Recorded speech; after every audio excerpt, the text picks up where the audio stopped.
Hai guys, jumpa lagi di channelku. Kali ini aku akan mereview alur cerita Shin Biswa season 4 part 2 episode 3. Baiklah, kita langsung mulai saja. Pada suatu malam, seorang anak yang ditemani oleh neneknya merengek ingin bersama ibu dan ayahnya. Neneknya kemudian berusaha menenangkan cucunya itu dan berkata, jika terus merengek, maka hantu Mangtai akan datang dan menculikmu. Kemudian tiba-tiba listrik padam dan terdengar suara aneh dari luar. Sang nenek yang terkena hipnotis kemudian membukakan pintu. Dan benar saja, sesosok kakek yang mencangklong tas mirip keranjang menampakkan diri di hadapan anak tersebut. Kemudian kakek tersebut membawanya. Sekian berpindah ke Duri yang sedang dalam perjalanan pulang sekolah bersama temannya. Di persimpangan, Duri kemudian berjalan sendirian. Duri merasa diikuti oleh seorang kakek misterius. Duri kemudian lari ketakutan. Sesampainya di rumah, Duri makan malam bersama ayah dan juga Hari. Hari menanyakan tentang ibunya. Ayahnya berkata bahwa ibunya belum pulang karena sedang menangani sebuah kasus. Ketika Hari sedang mengobrol bersama ayahnya, tak terasa Duri telah menghabiskan makanannya.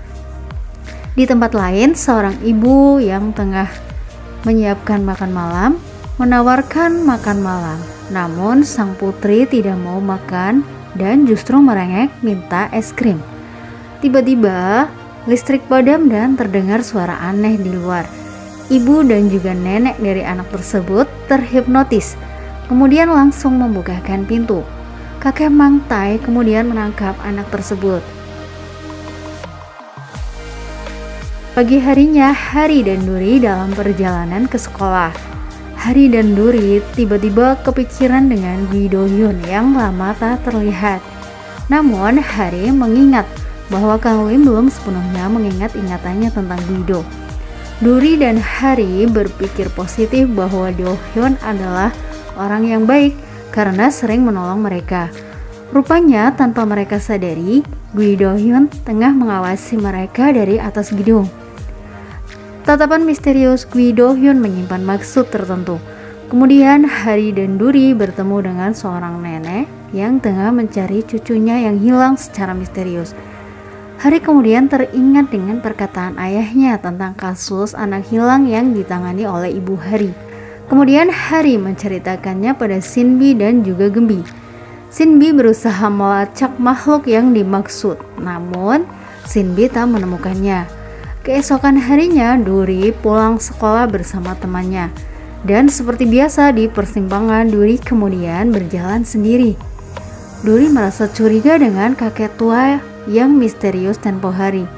Duri berniat untuk menyelidikinya. Kemudian kakek-kakek yang Duri maksud muncul di hadapan Duri. Karena ketakutan, ghost bell Duri sampai jatuh dan diambil oleh kakek tersebut. Duri lari ketakutan dan menceritakannya pada Hari, Shinbi dan juga Gembi tentang ghost ball-nya yang diambil oleh kakek-kakek yang diduga adalah hantu Mangtai. Gembi kemudian menduga bahwa kakek Mangtai tak dapat dilacak karena biasanya muncul di malam hari. Malam harinya, ayah Hari pergi untuk mengantarkan bekal sang istri. Hari dan Duri kemudian memanggil Shinbi dan Gembi untuk menjalankan rencana. Rencana mereka adalah memancing kakek Mangtai agar datang. Shinbi kemudian cosplay menjadi sutradara. Sementara Duri berpura-pura menangis dan juga merengek. Namun sepertinya akting Duri tak berhasil nih guys. Kemudian Duri melihat ada stik daging favoritnya. Kemudian Gembi dengan sengaja menghilangkan stik tersebut agar Duri merengek dan menangis. Akhirnya rencana itu berhasil dan kemudian listrik padam. Sesaat kemudian kakek Mangtai datang. Namun Hari, Shinbi dan juga Gembi terhipnotis. Hari kemudian membukakan pintu dan kakek Mangtai berhasil masuk ke dalam apartemen. Duri kemudian lari ketakutan dan kakek Mangtai mengejar Duri. Saat sedang bersembunyi dari kejaran kakek Mangtai, Duri bertemu dengan kakek misterius yang ditemuinya tempo hari. Ketika pengaruh hipnotis hilang, Hari, Shinbi dan Gembi menyadari bahwa kakek Mangtai telah datang dan Duri pun menghilang. Sementara mereka terhipnotis, Shinbi kemudian berhasil melacak keberadaan Duri. Gembi mengetahui bahwa kakek Mangtai menghipnotis melalui suara. Duri yang dikejar oleh kakek Mangtai ditolong oleh kakek misterius yang dia takuti pada saat itu. Hari datang dan Gembi melempar bubuk lada ke arah sehingga kakek Mangtai bersin-bersin. Hari langsung memanggil makhluk patung untuk melawan hantu kakek Mangtai tersebut. Namun makhluk patung tak berhasil mengalahkannya. Kakek Mangtai hendak menyerang, kemudian kakek misterius menolong Hari dan kawan-kawan. Kakek misterius menyerahkan Ghost Ball milik Duri, dan Duri langsung memanggil makhluk Jack O'Lantern. Meski sempat mengalami kekalahan, namun pada akhirnya makhluk Jack O'Lantern berhasil mengalahkan kakek Mangtai. Masa lalu kakek Mangtai kemudian terungkap. Ternyata pada masa peperangan, kakek Mangtai menolong anak-anak dengan cara membawanya menggunakan tas keranjang yang dicangklong di punggungnya itu. Kakek melakukan hal itu untuk melindungi anak-anak yang terus menangis. Namun pada akhirnya kakek Mangtai terkena tembakan dan akhirnya meninggal.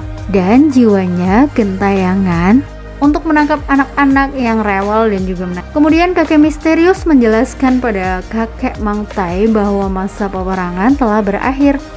Pada akhirnya jiwa kakek Mangtai dapat dibebaskan dan naik ke alam atas. Anak-anak yang ditangkap pun telah dibebaskan. Duri kemudian berterima kasih pada kakek misterius yang menolongnya. Ternyata kakek itu adalah tunarungu dan juga tunawicara, guys. Kemudian Duri minta maaf karena tempo hari takut pada kakek tersebut. Ya, jadi cukup sekian alur cerita dari Shinbi Season 4 Part 2 episode 3 ya guys. Nantikan lagi video-video berikutnya. Terima kasih telah menonton video ini. Sampai jumpa. Dah.